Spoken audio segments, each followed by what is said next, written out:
Hello बच्चों, कैसे हो आप। आज हम कक्षा 5 हिंदी की वर्कशीट हल करेंगे। पाठ 13 स्वामी की दादी। बच्चों, अगर आपने यह पाठ अभी तक नहीं पढ़ा है तो इसे एक बार ज़रूर पढ़ें।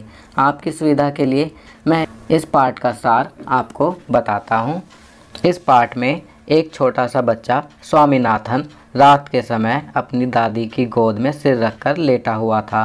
वह दादी को अपने एक दोस्त राजम के बारे में बताने लगा। वह अपने दोस्त और उसके पिता की प्रशंसा कर रहा था। तभी दादी बीच में ही उसके दादा के बारे में बताने लगी, जिससे स्वामी को बहुत गुस्सा आया और उसने दादी को चुप कराकर अपनी बात शुरू कर दी। वह राजम को अच्छे नंबर मिलने की बात बताने लगा तो दादी उसके दादा की चर्चा करने लगी कि उसके दादा को भी पढ़ाई में मेडल मिला था। स्वामी ने फिर गुस्से से दादी को चुप रहने को कहा। इसके बाद वह बताने लगा कि राजम ने एक शेर को भी मारा था, लेकिन दादी थी कि उसकी बातों पर ध्यान ही नहीं दे रही थी, जिससे स्वामी को बहुत गुस्सा आ रहा था।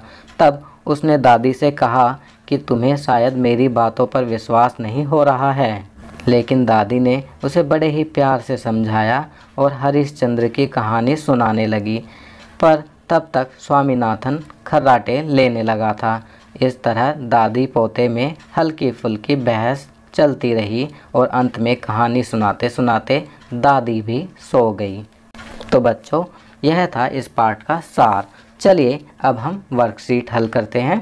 प्रश्न 1, निम्नलिखित शब्दों के अर्थ लिखें। पहला उल जुलूल, तो इसका अर्थ है बेकार। दूसरा समर्थन, समर्थन का अर्थ लिखेंगे साथ देना।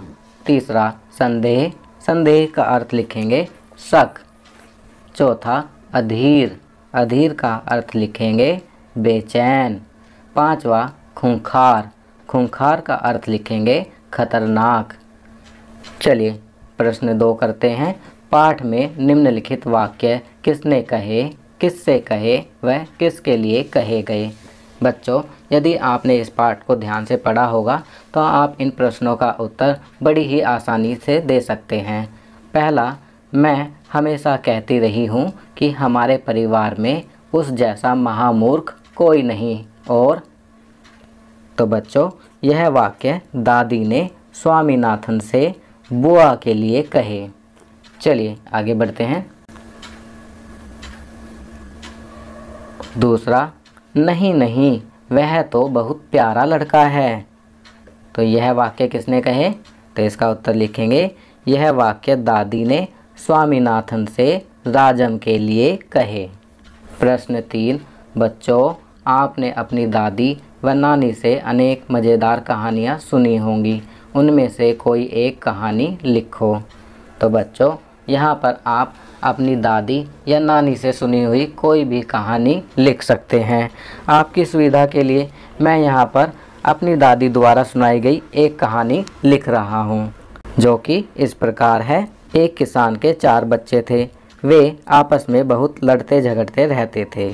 किसान यह सोचकर बड़ा दुखी रहता कि मेरे बाद इनका क्या होगा, ये तो आपस में ही लड़ते रहते हैं। फिर एक दिन किसान ने अपने 4 बच्चों को बुलाया और उन्हें एक एक लकड़ी देकर उसे तोड़ने के लिए कहा।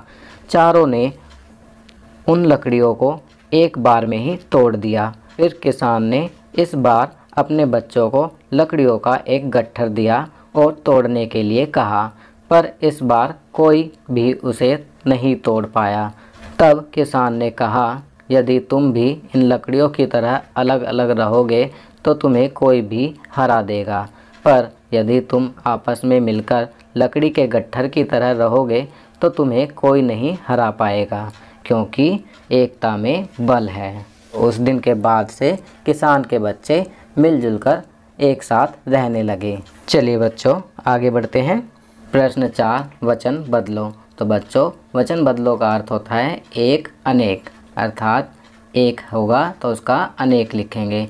पहला करते हैं दरी, दरी का लिखेंगे दरियाँ। दूसरा चूड़ी, चूड़ी का लिखेंगे चूड़ियाँ। तीसरा कहानी, कहानी का लिखेंगे कहानियाँ। चौथा सिक्का, सिक्का का लिखेंगे सिक्के। 5वां बक्सा, बक्सा का लिखेंगे बक्से। चलिए आगे बढ़ते हैं। प्रश्न 5, अपनी प्यारी दादी या नानी की जो बातें आपको अच्छी लगती हैं उन्हें लिखो।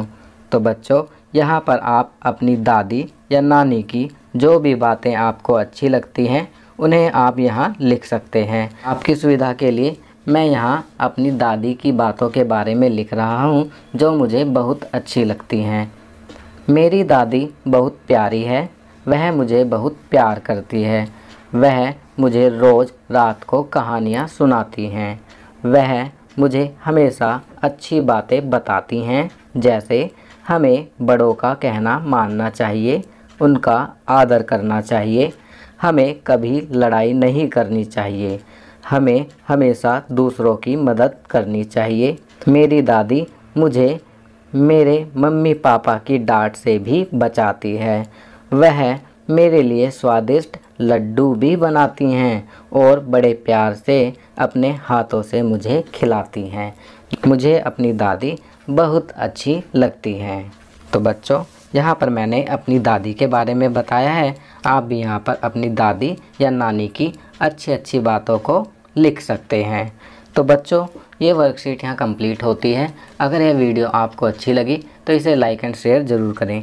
अन्य विषयों पर बने हमारे लेटेस्ट वीडियोस को देखने के लिए चैनल को सब्सक्राइब करना ना भूलें और देखते रहिए हमारा channel knowledge kingdom. Thank you.